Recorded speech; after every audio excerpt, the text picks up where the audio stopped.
Hey there, John here.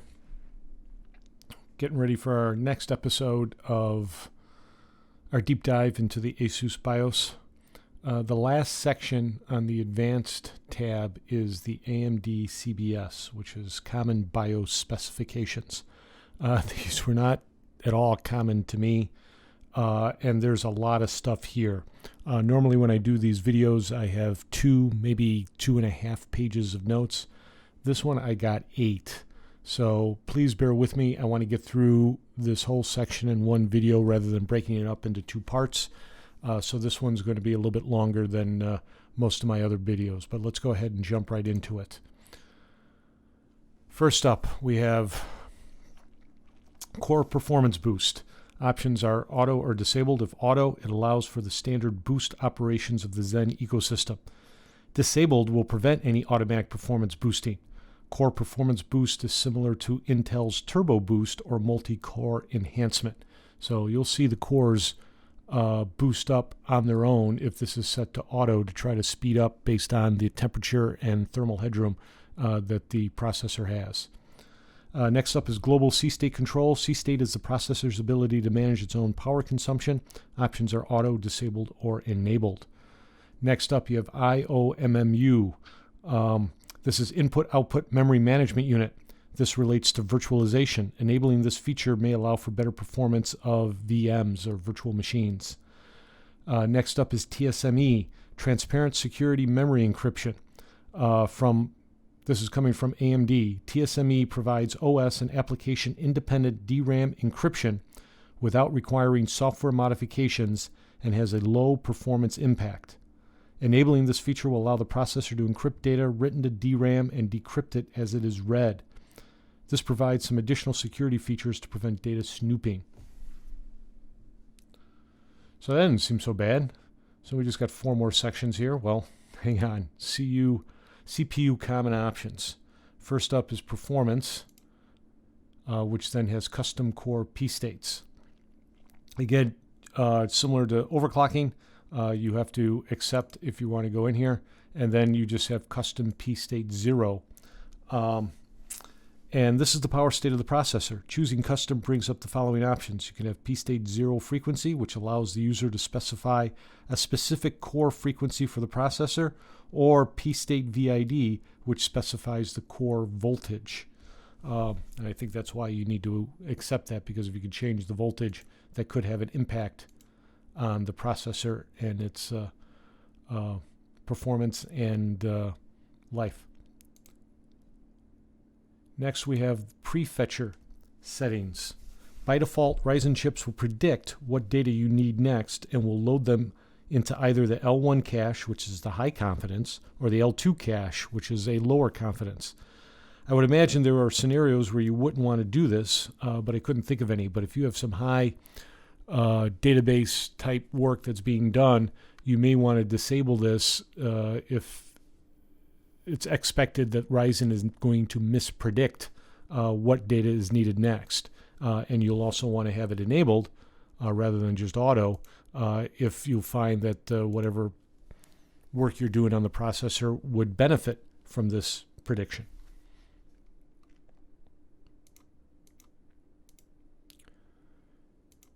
Next up is the core watchdog. If enabled, a countdown timer will start. If the timer reaches 0, the system will reboot. This is used to detect hardware lockups. Provided that there are no lockups, the timer will continue to be reset as the processor continues to operate. So you can set this as disabled or enabled. If you enable it, you can do it by timer interval or timer severity. This is a feature that you would use for troubleshooting. Next up is SMEE, which stands for Secure Memory Encryption Enable. By having this enabled, an encryption key is generated by the processor at boot. The difference between this and TSME is that SME requires support in the OS where TSME does not. If TSME is enabled, SEV, which is going to be described below, and other features are not available.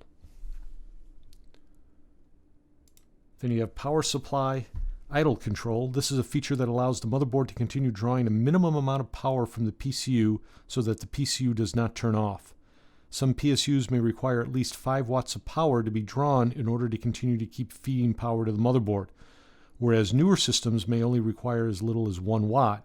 Keeping a minimum amount of power running can prevent the system from crashing. Then we got the SEV ASID count. ASID stands for Address Space Identifier. This entry is to set the maximum valid ASID. 16 terabytes of physical address space is available for systems that support 253 ASIDs, while 8 terabytes of physical address space is available for systems that support 509 ASIDs. SEV stands for Secure Encrypted Virtualization, and these settings determine how much space is set aside for the virtual machine.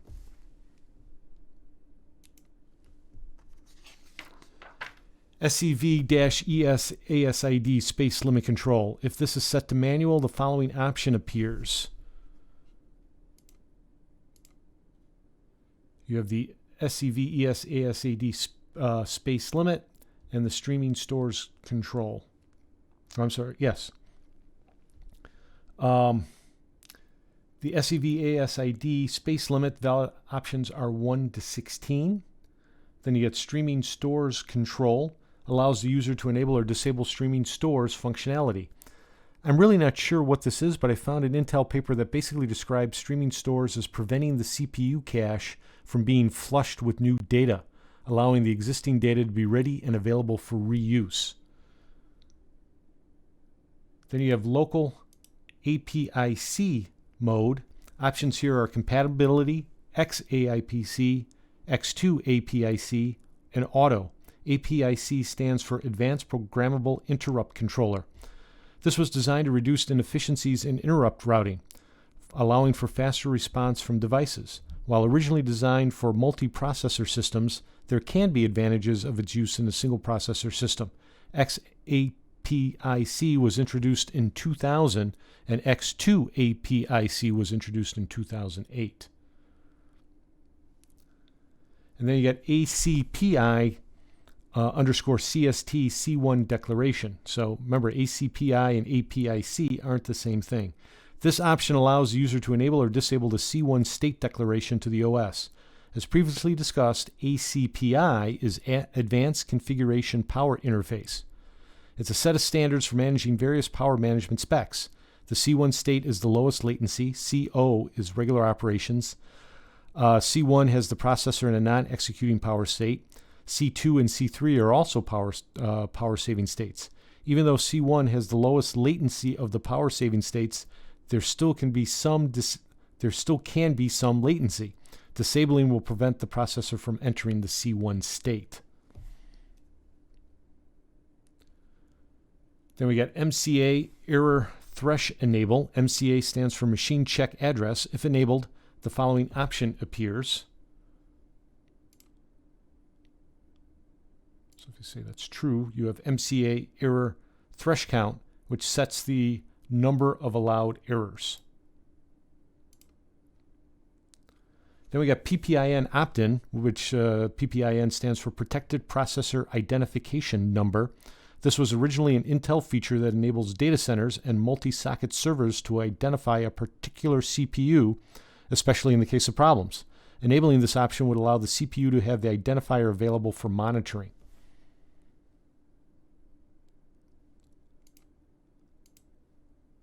Then we got fast short REP MOVSB.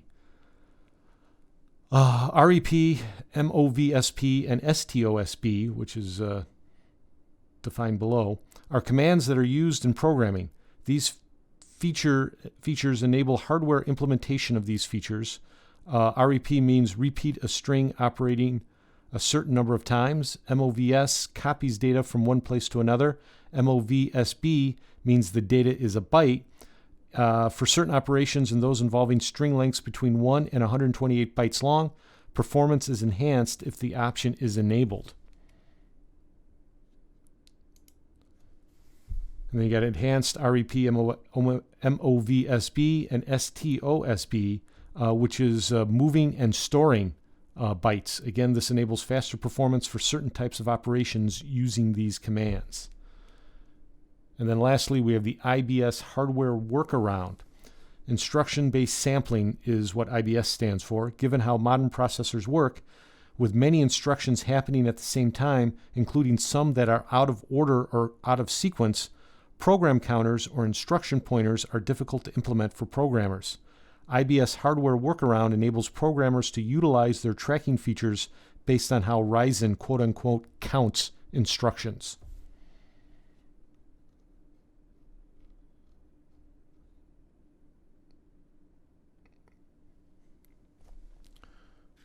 So this all goes back to the CPU common options.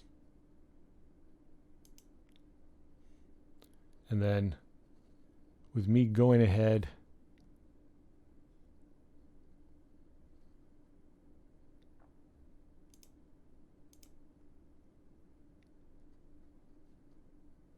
and selecting some of these to give the additional options.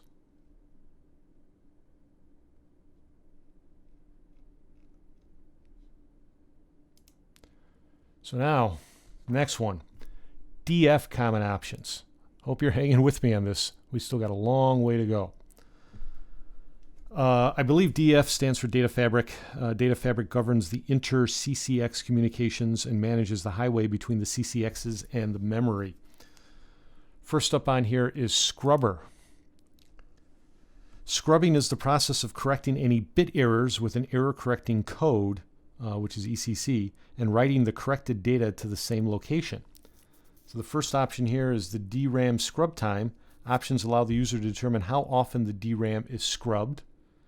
And then you got poison scrubber control. If enabled, data errors are tagged or poisoned so that the system knows that the data has errors the next time it is read. Instead of crashing the system when an error is found, this allows the data to be quarantined. As a result, if the detected error never actually is read and is not allowed to corrupt the executing software, it's just ignored. Then you have redirect scrubber control. If enabled, scrubbing will occur immediately when there is a data error detected. This can cause significant slowdowns to operations as the write back interrupts whatever was happening at the time of the error detection.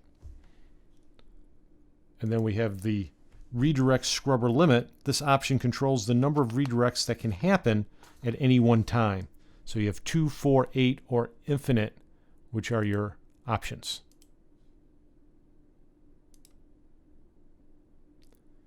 Next up, we have memory addressing. First up is the NUMA nodes per socket. If you recall in another video, NUMA stands for non-uniform memory address. This allows the cores to have their own dedicated memory to allow for some faster processing. The user can enable up to 4 nodes. More nodes may have an advantage for parallel workloads. Most workloads will find optimal performance from 1. Next up is memory interleaving. Interleaving is the process of dividing memory into smaller chunks, allowing for faster access through better use of the bandwidth. And then you have the memory interleaving size, which you can choose 256 bytes, 512 bytes, 1 kilobyte, or 2 kilobytes. Next up is the 1 terabyte remap. Wasn't really sure about this one. The only thing I was able to find is that if your system has 1 terabyte of RAM, and I don't know which system would, then the user can reclaim 12 gigabytes that is marked reserve when IOMMU is enabled. Maybe this remapping also works with less than 1 terabyte. I'm not sure about that. And then you got DRAM map inversion. Enabling this option allows the user to gain efficiency with parallel computing tasks by allowing bits to flip or invert in order to be written or read faster.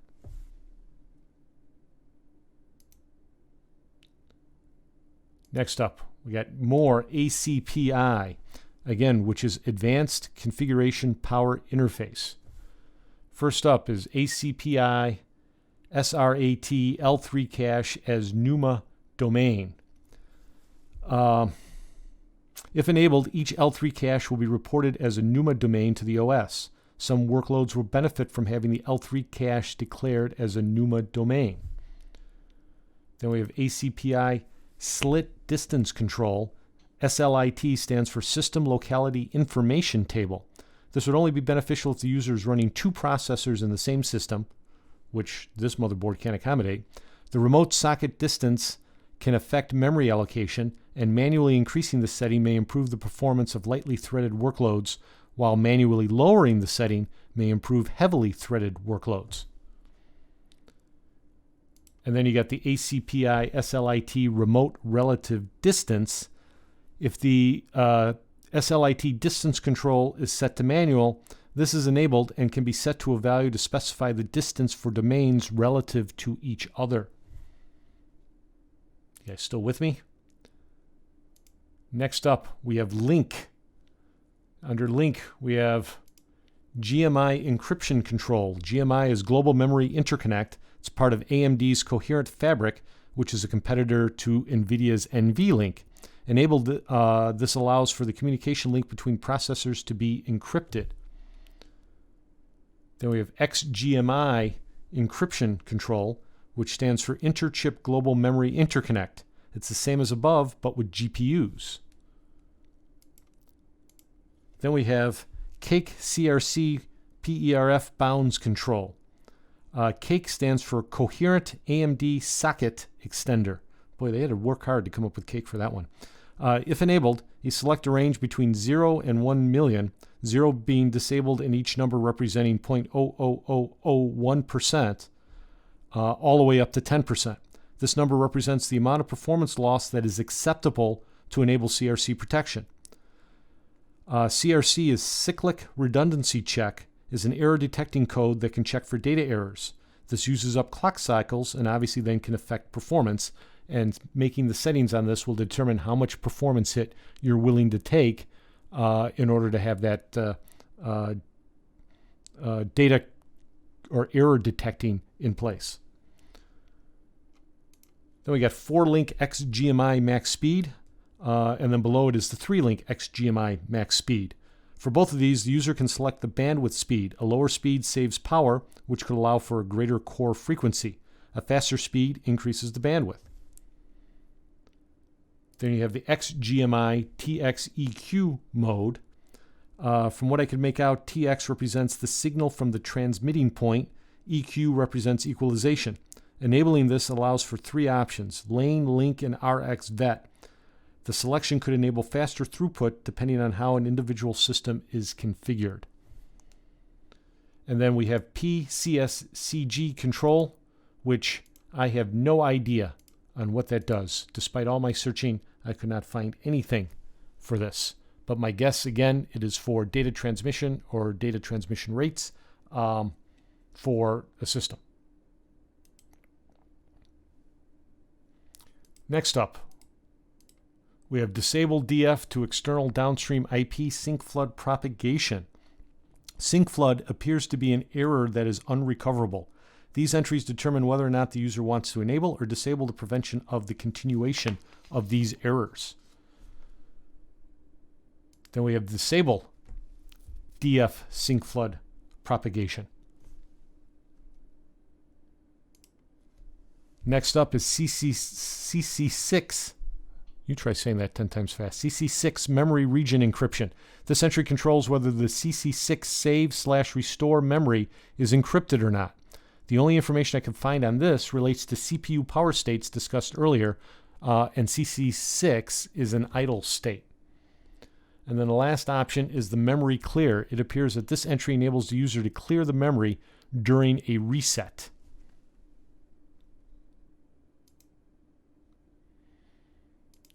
Next up is the UMC common options. UMC stands for Unified Memory Controller. So these settings are also all going to relate to the memory, many of which we've already gone over. So first up, we have the DDR4 common options. Everything in this section is identical to the AI tweaker section and the AMD overclocking section that's in the advanced menu.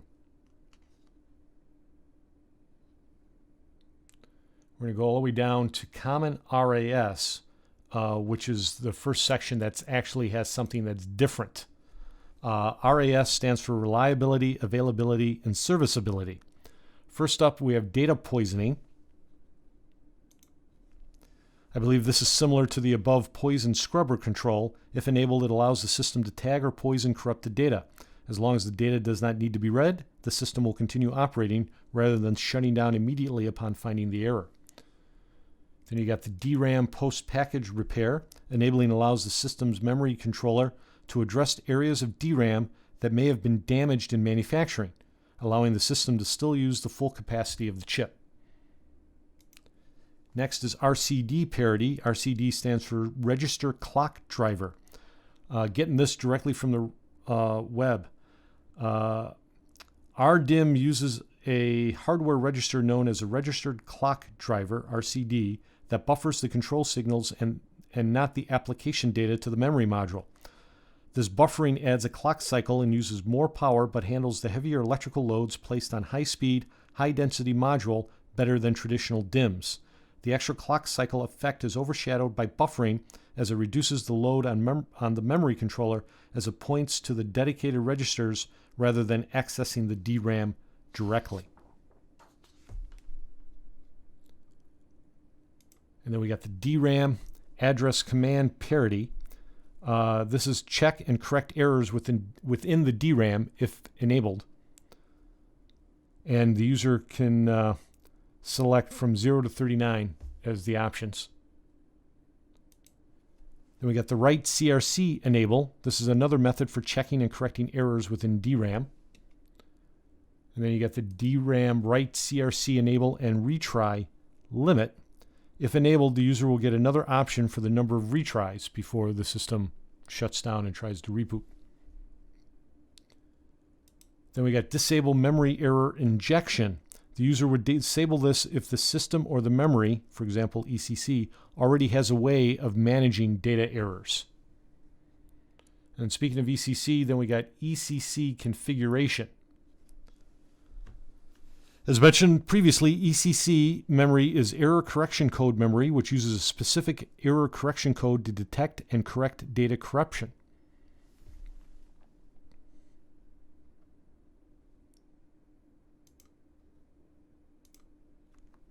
So you have the option here of symbol size, which gives the option of times 4, times 8, and times 16.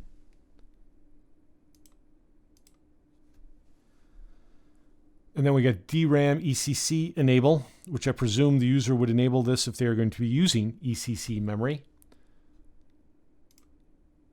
And then we got the DRAM UECC retry. UECC represents an uncorrectable error. I would presume that enabling this option allows the system to retry its correction to that error.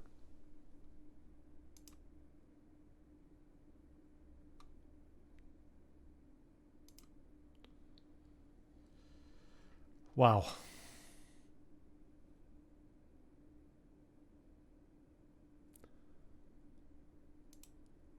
Next up, we have security. And here we have data scramble. Enabling this option allows the system to delete or obfuscate data that may be confidential or sensitive. It is an irreversible process. And then next we have PHY configuration. PHY represents physical layer. It is a circuit that is required to implement physical layer functions within network protocols. And the options here with PMU training. PMU stands for Performance Monitor Unit. It's able to collect performance data on the processor. There are basically two ways that a PMU can work, either by counting or by sampling. So the DFE retraining is decision feedback equalization. FFE write training is feed forward equalization. PMU pattern bits control, if enabled, an additional option allows the user to choose between 0 and 10. MR6 VREF DQ control, if enabled, another option allows the user to choose from 0 to 79. And then CPU VREF training seed control. VREF is voltage reference. Enabling this option allows the user to select a value between 0 and 99. Fortunately, that's all I have information on for these entries. Would love to get more information on some of these to get a better idea of what they're used for and why they're here. But obviously the depth and complexity of options can be overwhelming. Next up, we have the DRAM memory mapping. First up, chip select interleaving. The concept of interleaving is for the memory controller to rearrange the address bits such that the probability of hitting an open page is more likely. Pages remain open in the buffer until a different page needs to be open. Reducing the number of times pages are opened and closed increases performance. If the device has a single memory controller, which I believe is the case here, chip select interleaving is the only type of interleaving available. Next up is bank group swap.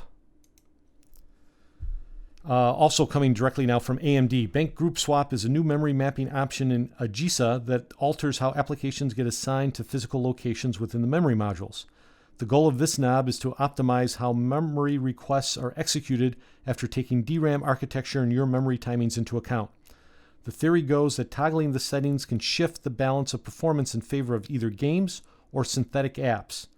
Disabled appears to favor games, enabled appears to favor production. The nature of DRAM is such that reading-writing operations can have many bottlenecks and conflicts. The idea behind these options is to place the data in locations on the chips that will minimize these bottlenecks, which slow down performance.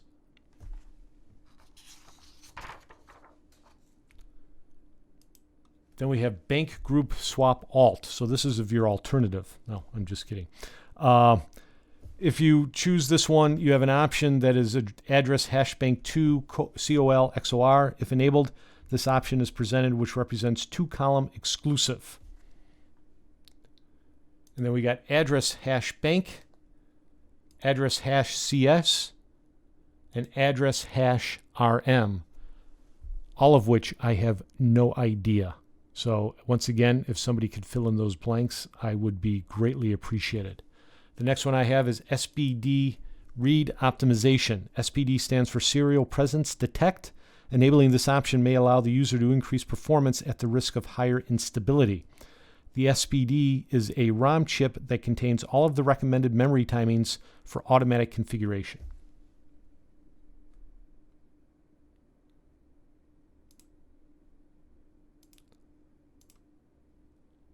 Next up is we have NVDIMM.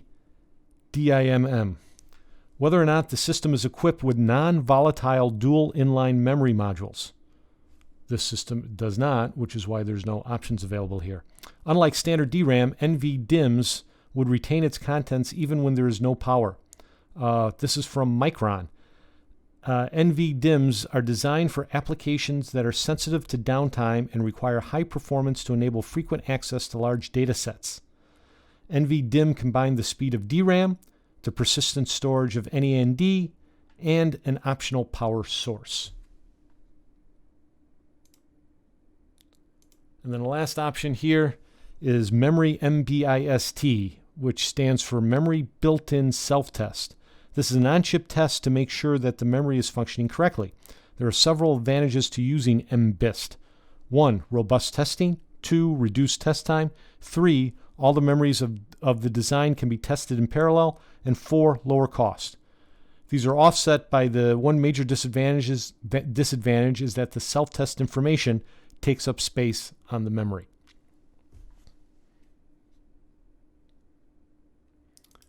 So if you enable the MBIST, then you get these options that come up. And I'm not really sure what these represent or what they do. And then you got Data I, which has a whole bunch of stuff on it. My understanding of what I can learn about this is that Data I is the oscilloscope representation of a digital signal. And all of these options allow you to fine-tune that signal in order to get better performance from the memory signal. Again, somebody who has more information and more knowledge on this, I would love additional feedback to have a better understanding on this and why you would need to make these adjustments.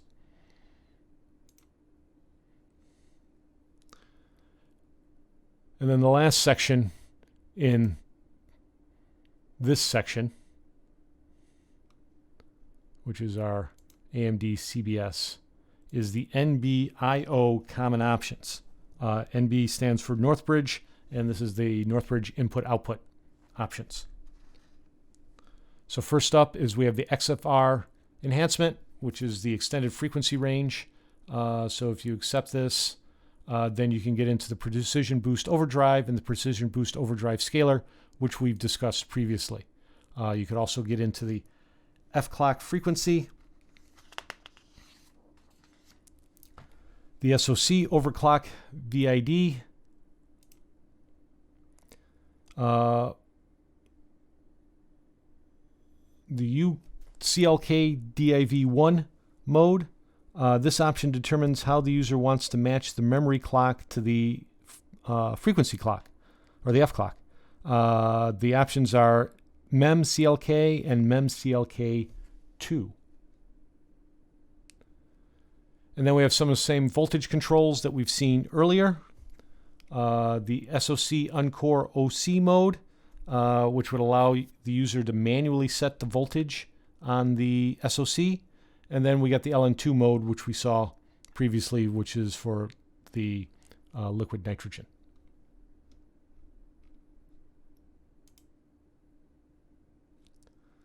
Next up, we have ACS Enable, which stands for Access Control Services. Enabled will allow the user who runs virtual machines to better manage the assignment of PCIe devices with IOMMU groups. Then we got PCIe ARI support. ARI is Alternative RID, which is Routing ID, interpretation. This increases the number of functions that can be supported by a PCIe endpoint. It also appears to be required by SR/IOV, which we discussed previously. Then you got the PCIe ARI enumeration. Enumeration is the process of detecting devices connected to the host. And then you got PCIe 10-bit tag support. This is supposed to speed up PCIe Gen 4 devices by allowing the device to achieve full bandwidth. Then we got the SMU common options, which is the system management unit. This component is responsible for power-saving functionality alongside other configuration tasks. So first up here is the CDDP control, which is configurable TDP. Allows the user to change TDP, which is the thermal design power/profile, to a lower amount to require less power and cooling. It is achieved by a lower core frequency and voltage.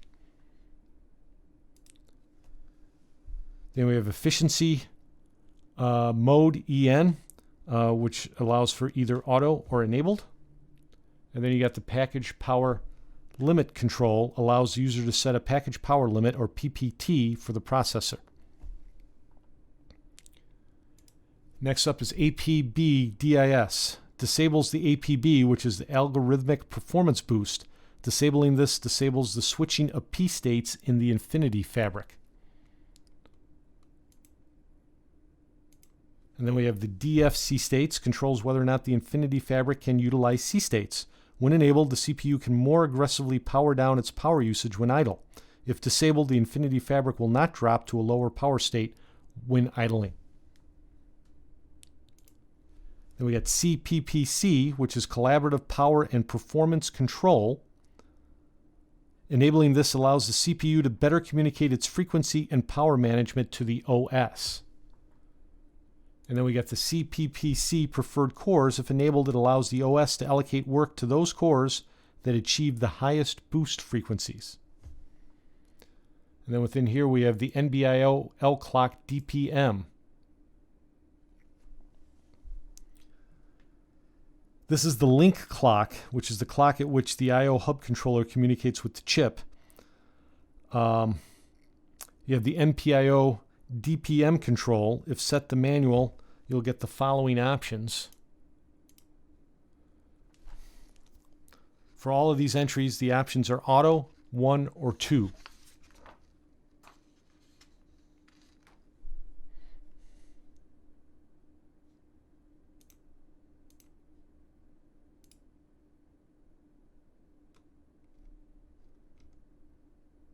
Hang with me, trying to make sure I'm in the right spot here. Now that brings up to early link speed. Appears to be related to PCIe, as the options are auto, Gen 1, or Gen 2. Then we got the presence detect select mode. Options are or, and, or auto. And then you got preferred I/O. If set to manual, the following options appeared.